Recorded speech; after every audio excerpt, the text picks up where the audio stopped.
Hello everyone, this is Harish and welcome to the epic nursing. दोस्तों, essential drugs से related MCQ session लेके आ चुका हूँ।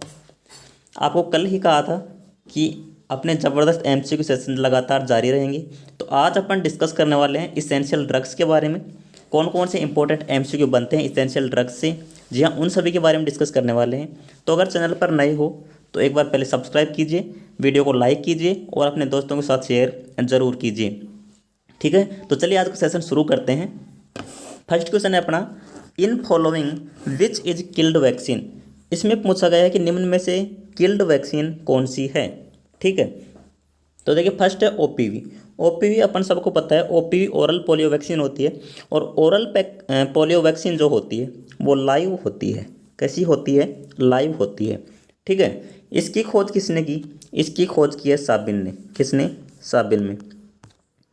स्टूडेंट इसमें परेशान रहते हैं कि ओपीवी और आईपीवी में। ठीक है, ओपीवी मैंने बता दिया लाइव वैक्सीन है और साबिन ने इसकी खोज की थी। आईपीवी की भी बात कर लेते हैं। आईपीवी किल्ड वैक्सीन है। क्या है? किल्ड वैक्सीन है। खोज किसने की? साक ने। खोज किसने की? साक ने। ठीक है, ये दोनों वैक्सीन के बारे में आप याद रखिएगा। इसके बाद में देखिए रूबेला। ठीक है, रूबेला कैसी वैक्सीन है? लाइव वैक्सीन है। ठीक है, तो बच्चे किल्ड वैक्सीन कौन सी? Rabies vaccine. तो इसका correct option option D, rabies vaccine. ठीक है, नेक्स्ट क्वेश्चन देखिए, in following which is not a live attenuated vaccine. इनमें से कौन सी लाइव वैक्सीन नहीं है? तो देखिए मैंने आपको बताया मीजल्स जो है वो लाइव वैक्सीन है। बीसीजी, बीसीजी की फुल फॉर्म क्या होती है? Bacillus Calmette Guerin. ये कई बार एग्जाम में पूछ ली जाती है। ठीक है, कालमेट्टी और गुएरिन इसमें साइंटिस्ट के नाम है जिन्होंने खोज की बीसीजी की। ठीक है, तो आपको पता होगा इन्फ्लुएंजा। इन्फ्लुएंजा की कौन सी वैक्सीन आती है? जो हिब वैक्सीन के नाम अपन जानते हैं। ठीक है, वो भी लाइव वैक्सीन होती है। तो यहाँ पे हेपेटाइटिस बी वैक्सीन जो है वो किल्ड वैक्सीन होती है। ये बात आप ध्यान में रखिएगा। ठीक है, नेक्स्ट क्वेश्चन देखिए, in following which is not a killed vaccine. ठीक है, इनमें से कौन सी किल्ड वैक्सीन नहीं है? ठीक है, तो देखिए पर्टुसिस जो है वो किल्ड वैक्सीन होती है।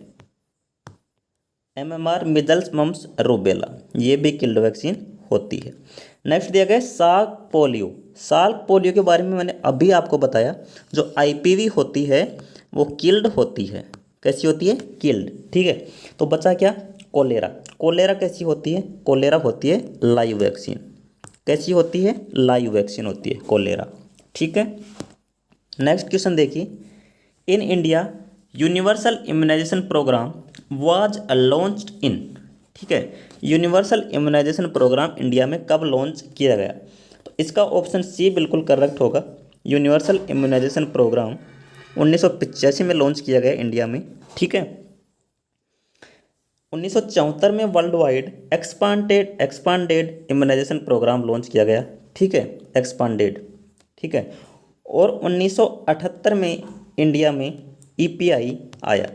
ठीक है, ईपीआई देखिए एक्सपांडेड प्रोग्राम ऑफ इम्यूनाइजेशन। ठीक है, ये फुल फॉर्म है इसकी। 1974 में तो ये वर्ल्ड वाइड आ गया और 1978 में इंडिया में आ गया। ठीक है, लेकिन यहाँ पे पूछा है अपने से यूनिवर्सल इम्यूनाइजेशन प्रोग्राम के बारे में, तो इंडिया में 1985 में स्टार्ट हुआ। ये बात आप ध्यान में रखिएगा। नेक्स्ट क्वेश्चन है, पेंटा 5 वैक्सीन प्रोवाइड्स प्रोटेक्शन अगेंस्ट। देखिए पेंटा 5 की बात करते हैं अपन। पेंटा 5 में बात करें तो क्या बोलते हैं इसको? पेंटावेलेंट। ठीक है, इसमें 5 वैक्सीन इंक्लूड होती हैं, इस वजह से इसको पेंटावेलेंट बोला जाता है। तो देखिए पहले वैक्सीन आती थी एक डीपीटी। ठीक है, एक डीपीटी वैक्सीन आती थी, उसमें क्या ऐड किया गया?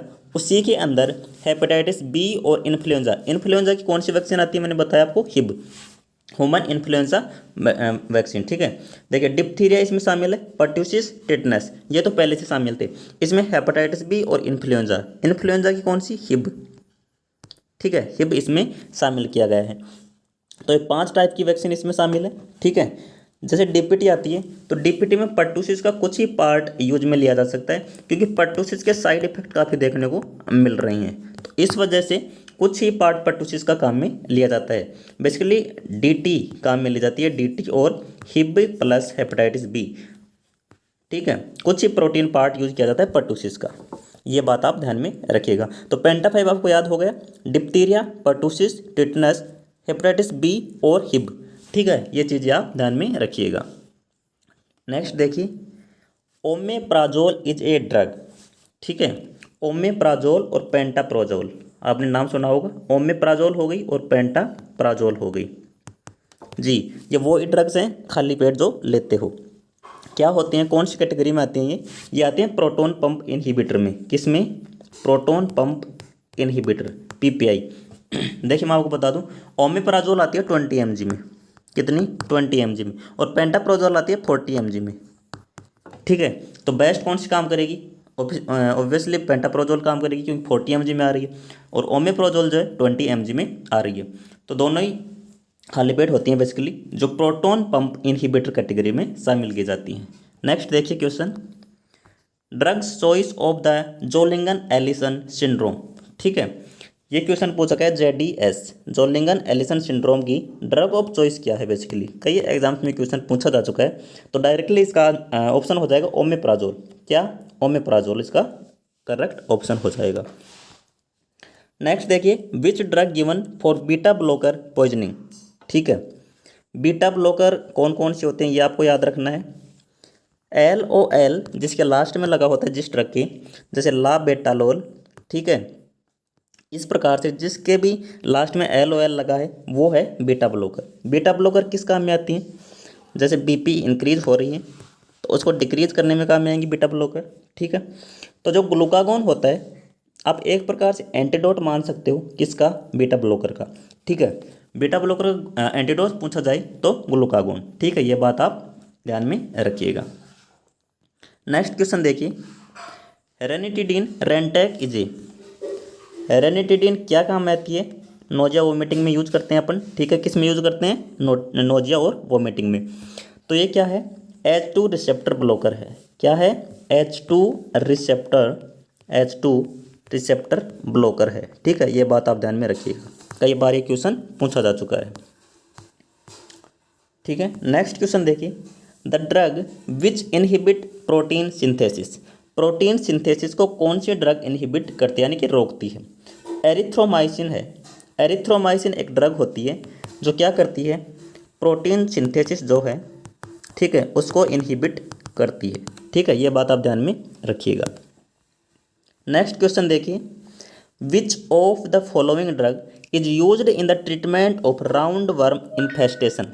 देखिए जो राउंड वर्म इन्फेस्टेशन है, ठीक है, जैसे डायरिया हो रहा है, राउंड वर्म इन्फेस्टेशन का एक साइन सिम्टम है। ठीक है, तो आप फ्लूकोनाजोल दे सकते हो आप उसको। क्या? फ्लूकोनाजोल। ठीक है, राउंड वर्म इन्फेस्टेशन में फ्लूकोनाजोल दी जाती है। नेक्स्ट क्वेश्चन देखिए, ciprofloxacin has bacterial action in act by inhibiting. Ciprofloxacin gram negative होती है बेसिकली। क्या? Gram negative. ठीक है, कैसे एक्ट करती है? ये डीएनए गायरेज को इनहिबिट करती है। किसको? ये याद रखना, डीएनए गायरेज को इनहिबिट करती है। कौन? सिप्रोफ्लॉक्सासिन। ठीक है, next question, the drug which inhibit the bacteria DNA gyrase and kill the bacteria. Ciprofloxacin हो या ओफ्लॉक्सासिन हो, दोनों एक ही कैटेगरी की ड्रग हैं। सिप्रोफ्लॉक्सासिन या फिर ओफ्लॉक्सासिन, दोनों ही एंटीबायोटिक कैटेगरी की ड्रग हैं। कौन सी? एंटीबायोटिक। ठीक है, ये आप ध्यान में रखिएगा। नेक्स्ट क्वेश्चन है, the drug which inhibit cell wall synthesis except. A को छोड़ के और सभी सेल वॉल सिंथेसिस इनहिबिट करती हैं। तो देखिए, पेनिसिलिन करती है सेल वॉल सिंथेसिस इनहिबिट को, सेफेलोस्पिरिन ये भी करती है, और साइक्लोस्पोरिन ये भी करती है, लेकिन जो नॉरफ्लॉक्सासिन जो है वो नहीं करती है। ये कौन सी कैटेगरी की है? Antibiotic category. सिप्रोफ्लॉक्सासिन, ओफ्लॉक्सासिन और नॉरफ्लॉक्सासिन, ये तीनों इस कैटेगरी में शामिल की जाती हैं। नेक्स्ट क्वेश्चन देखिए, drug use to relieve pain. ये सबसे सिंपल क्वेश्चन है। पेन रिलीव के लिए कौन सी टेबलेट अपने काम में लेते हैं? तो देखिए, एनाल्जेसिक। एनाल्जेसिक के कुछ एग्जांपल मैं आपको बता दूं, तो एक होता है NSAIDs। ठीक है, non steroid anti inflammatory drugs. ठीक ठीक है। इसमें जैसे अपन आइबुप्रोफेन को शामिल करते हैं, ट्रामाडोल को शामिल करते हैं, ठीक है, ये बात आप ध्यान में रखिएगा। तो एनाल्जेसिक बेसिकली पेन रिलीविंग के लिए दी जाती है। एंटीबायोटिक दिया गया है इसमें फीवर रिड्यूस करने के लिए, एंटीबायोटिक्स बैक्टीरियल इन्फेक्शन से बचाने के लिए, और एंटीप्यूरिटिक इसमें दी गया है वो जैसे एलर्जिक कंडीशंस में दी जाती है। तो ये सभी ऑप्शन आप ध्यान में रखिएगा। नेक्स्ट क्वेश्चन है drug which help in reducing fever. तो मैंने आपको बता दिया एंटीपायरेटिक्स होती है, और बेस्ट कौन सी होती है, पीसीएम। पीसीएम पैरासीटामोल जिसको बोलते हैं अपन एसिटामिनोफेन। क्या, एसिटामिनोफेन। नेक्स्ट देखिए in following which analgesic is given is old age. कौन सी एनाल्जेसिक जो है वो ओल्ड एज में दी जाती है। तो डाइक्लोफेनिक सोडियम। क्या है डाइक्लोफेनिक सोडियम, पेन रिलीविंग। क्या, पेन रिलीविंग, ठीक है।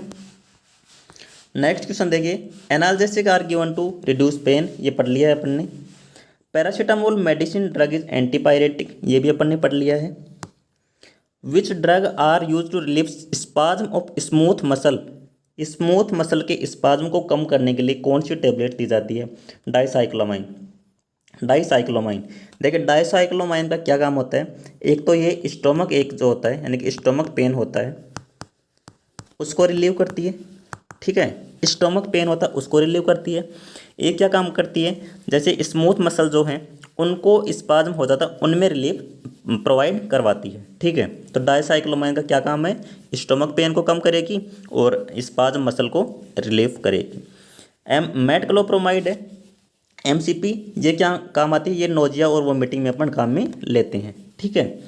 डोमपेरिडोन ये भी बेसिकली रिलीव करती है स्पाज्म को ही, ठीक है, जो स्टोमक स्पाज्म हो जाता है या स्टोमक एक होता है, जैसे अपन डाइसाइक्लोमाइन प्लस में देते हैं डोमपेरिडोन तो बेस्ट वर्क करती है। एस्पिरिन, एस्पिरिन भी एक ड्रग है, ठीक है, इसको भी अपन पेन रिलीविंग में काम में लेते हैं। चेस्ट पेन रिलीविंग, ठीक है, ये बात आप ध्यान में रखिएगा। नेक्स्ट क्वेश्चन है the diuretics drugs should be administered early morning, ठीक है। अर्ली मॉर्निंग में डायूरेटिक्स क्यों देनी चाहिए, नाइट में क्यों नहीं देनी चाहिए, ये क्वेश्चन कई बार एग्जाम्स में पूछा जा चुका है। तो देखिए जैसे आप नाइट में दोगे, इसका रीज़न देखिए, आप नाइट में दोगे तो बार बार क्या होगा, यूरिन बनेगा, ठीक है, क्योंकि डायूरेटिक्स क्या काम करती है, यूरिन फॉर्मेशन करेगी, ज़्यादा यूरिन फॉर्मेशन करेगी, ठीक है। तो ज़्यादा यूरिन फॉर्मेशन करेगी तो स्लीपिंग डिस्टर्बेंस होगा, तो इस वजह से अपन नाइट में नहीं दे सकते इसको। तो नोक्चूरिया को अवॉइड करने के लिए, ठीक है, नोक्चूरिया को अवॉइड करने के लिए अभी बेसिकली नोक्चूरिया किसके लिए यूज किया जाता है, तो नाइट फ्रीक्वेंट यूरिनेशन। क्या, नाइट फ्रीक्वेंट यूरिनेशन को बोलते हैं नोक्चूरिया, ठीक है। तो इसको अवॉइड करने के लिए अपन अर्ली मॉर्निंग में देते हैं डायूरेटिक्स, ठीक है, डायूरेटिक्स अर्ली मॉर्निंग में देते हैं। नेक्स्ट देखिए side effects of diuretics administration is. Side effect क्या हो सकते हैं, साइड इफेक्ट हो सकते हैं पोस्चुरल हाइपोटेंशन। पोस्चुरल हाइपोटेंशन क्यों होगा, क्योंकि फ्लूइड की मात्रा हो जाएगी कम, ये इंटरनल पार्ट से एक्सटर्नल पार्ट में लाएगा फ्लूइड को डायूरेटिक्स, ठीक है। इस वजह से क्या होगा, फ्लूइड जो कम हो जाएगा उसकी वजह से हाइपोटेंशन होगा, बीपी कम हो जाएगी, ठीक है, ये बात आप ध्यान में रखिएगा। नेक्स्ट क्वेश्चन देखिए, नेक्स्ट क्वेश्चन है which medicine use to prevent preterm delivery. Prevent करने के लिए, जैसे कोई एज नहीं हुई है, जैसे बिलो 37 वीक, प्रीटर्म क्या होती है, below 37 week, below 37 week delivery हो रही है उसको अपन प्रीटर्म डिलीवरी बोलेंगे। तो कौन सी यूज की जाती है प्रिवेंट करने के लिए, तो देखिए टोकोलाइटिक जो मेडिसिन होती है, कौन सी, टोकोलाइटिक मेडिसिन, टोकोलाइटिक जैसे ऑक्सीटोसिन हो गई, ये यूज की जाएगी, ठीक है। नेक्स्ट क्वेश्चन है which vitamin is necessary for calcium absorption. Calcium absorption के लिए कौन सा विटामिन आवश्यक होता है, तो कैल्शियम एब्जॉर्प्शन के लिए विटामिन डी, ठीक है। आपने देखा टेबलेट आती है कैल्शियम प्लस विटामिन डी की, तो बेसिकली दोनों कॉम्बिनेशन में क्यों आते हैं, क्योंकि कैल्शियम तभी एब्जॉर्प्शन होगा जब विटामिन डी प्रॉपर मात्रा में मिलेगा, ठीक है।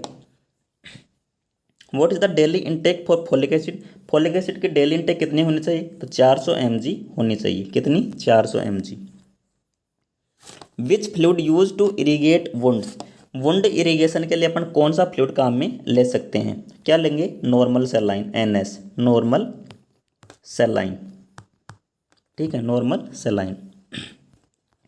Duration of short acting insulin, क्या? शॉर्ट एक्टिंग इंसुलिन कितनी ड्यूरेशन होती है? 6 से 8 घंटे। कितनी? 6 से 8 घंटे। ये ऑप्शन आप याद रखिएगा। Example of alpha glucosidase inhibitor. Alpha glucosidase inhibitor के एग्जाम्पल कौन से? एक तो मिग्लिटोल है और एक है प्रोस्टेरोन। क्या? मिग्लिटोल और प्रोस्टेरोन, ये दोनों ही ग्लूकोसाइडेज इनहिबिटर के एग्जाम्पल हैं। नेक्स्ट क्वेश्चन है, calcium supplement usually contain calcium in which form. तो देखिए, कैल्शियम सप्लीमेंट चाहे आयरन कैल्शियम हो, कैल्शियम विटामिन डी हो, कौन सी फॉर्म में होते हैं? एक तो होता है कैल्शियम सिट्रेट, ठीक है, और एक होता है कैल्शियम लैक्टेट, दोनों ही फॉर्म में आते हैं। तो बोथ बी एंड सी इसका करेक्ट आंसर होगा। नेक्स्ट क्वेश्चन है, which enzyme is use to dissolve blood clot from head and spinal injury. ठीक है, ब्लड क्लॉट हो गया, मान लो आपको हेड या स्पाइनल इंजरी हुई, कोई एक्सीडेंटल केस हुआ, उसमें हो गया ब्लड क्लॉट। ठीक है, तो ब्लड क्लॉट को डिजोल्व करने के लिए कौन सी मेडिसिन काम में आएगी? तो कौन सी आएगी? स्ट्रेप्टोकाइनेज। कौन सी? स्ट्रेप्टोकाइनेज। ठीक है, स्ट्रेप्टोकाइनेज उसमें यूज लेते हैं। नेक्स्ट है, example of osmotic purgatives. Osmotic purgatives का एग्जाम्पल कौन सा है? तो इसमें देखिए, लैक्टुलोज है और मैग्नीशियम साल्ट है, ये दोनों ही ऑस्मोटिक परगेटिव्स के एग्जाम्पल है। क्या? Osmotic purgatives. ठीक है, नेक्स्ट क्वेश्चन है, 1 टीस्पून मेडिसिन इक्वल टू। ये क्वेश्चन कई बार पूछा जा चुका है। 1 टीस्पून, ठीक है, कितना ml होता है? 5 ml। और एक क्वेश्चन ऐसे पूछा जाता है कि 1 टेबल स्पून, तो टेबल स्पून में कितना mg होता है? कितना ml होता है? 15 ml। और टी स्पून में 5 ml, ये अलग आप ध्यान में रखिएगा। ब्लड ब्रेन बैरियर, ठीक है, BBB, ब्लड ब्रेन बैरियर बोलते हैं बेसिकली इसको, blood brain barrier crossed by propranolol. जो बीटा ब्लॉकर होती हैं, क्या? बीटा ब्लॉकर होती हैं, वो ब्लड ब्रेन बैरियर को क्रॉस कर जाती हैं बेसिकली। ठीक है, drug can be safely given in pregnancy. Pregnancy में कौन सी ड्रग सेफली दी जा सकती है? देखिए, क्लोरक्विनिन। क्लोरक्विनिन किसकी ड्रग होती है? एंटी मलेरियल ड्रग होती है, एंटी मलेरियल, एंटी मलेरियल होती है। वैसे ड्रग ऑफ चॉइस क्या है मलेरिया के लिए? प्राइमिक्विन, लेकिन प्राइमिक्विन बेसिकली अवॉइड करते हैं प्रेगनेंसी में। ठीक है, तो कौन सी दी जाएगी? क्लोरक्विन। ठीक, in following which is a side effect of streptomycin. Streptomycin का साइड इफेक्ट क्या है? तो जो 8th क्रेनियल नर्व है, हियरिंग के लिए, हियरिंग लॉस हो सकता है 8th क्रेनियल नर्व अगर डैमेज हो गई तो स्ट्रेप्टोमाइसिन का साइड इफेक्ट है 8th क्रेनियल नर्व डैमेज। ठीक है, ये बात आप ध्यान में रखिएगा। नेक्स्ट क्वेश्चन है, स्यूडोफेड्राइन इज ए डीकॉन्जेस्टेड है। स्यूडोफेड्राइन, ठीक है, कौन है? डीकॉन्जेस्टेंट है। ठीक है, ये बात आप ध्यान में रखिएगा। Morphine is contraindicated in. Morphine क्या करती है, किसमें कॉन्ट्राइंडिकेटेड रखते हैं? एंजाइना का, तो मॉर्फिन देते हैं एंजाइना में, तो पैनक्रियाटाइटिस में भी दे सकते हैं और MI का दे सकते हैं। लेकिन जो ब्रोंकियल अस्थमा है उसमें मॉर्फिन नहीं देते हैं, क्योंकि रेस्पिरेटरी रेट जो होती है उसको डिक्रीज करेगी, डिस्ट्रेस कर सकती है और रेस्पिरेटरी प्रॉब्लम ज़्यादा बढ़ सकती है अस्थमा में। ठीक है, इस वजह से मॉर्फिन को अवॉइड किया जाता है। ठीक है, क्वेश्चन वापस रिपीट हो गया, analgesics are given to relieve pain, ये आपने पहले पढ़ लिया है। नेक्स्ट है, digoxin is not given when heart rate is. Digoxin कब नहीं देनी है अपने को?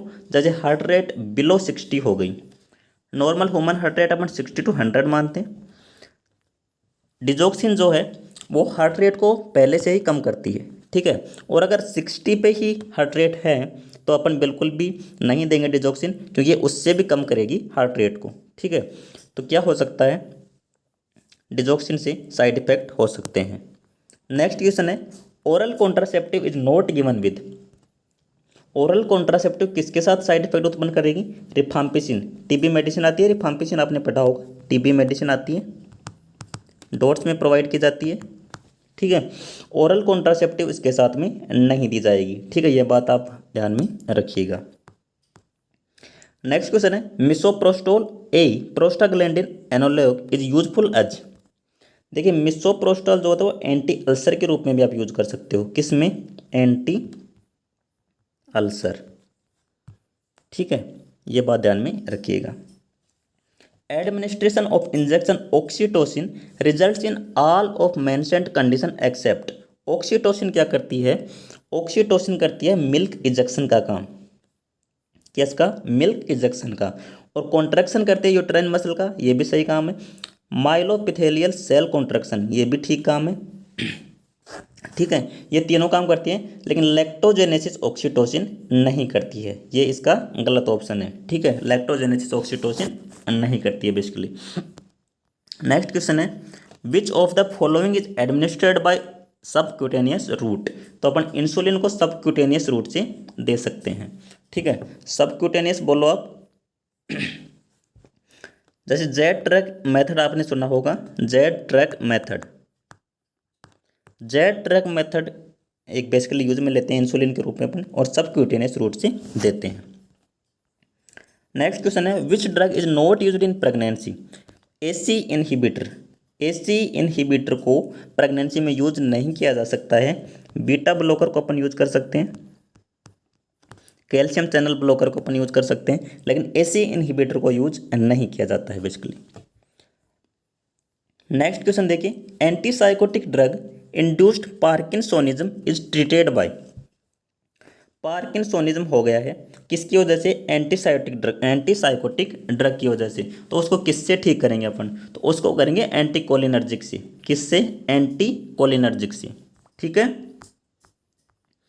तो ये बेसिकली अपन ने 30 से 40 क्वेश्चन कवर कर दिए हैं इसेंशियल ड्रग्स की। एक और पार्ट लेके आएंगे आगे अपन इसेंशियल ड्रग्स के रिलेटेड। तब तक के लिए आप बने रहिएगा द एपिक नर्सिंग के साथ में, और अगर चैनल को एक बार विजिट नहीं किया है तो एक बार विजिट कीजिए, और जो भी कंटेंट यूजफुल लगे उसको अपने दोस्तों के साथ शेयर कीजिए, चैनल को सब्सक्राइब कीजिए। इसी प्रकार से बने रहिएगा द एपिक नर्सिंग के साथ। बहुत जल्द मिलेंगे एक और नई वीडियो के साथ, तब तक के लिए जय हिंद जय भारत।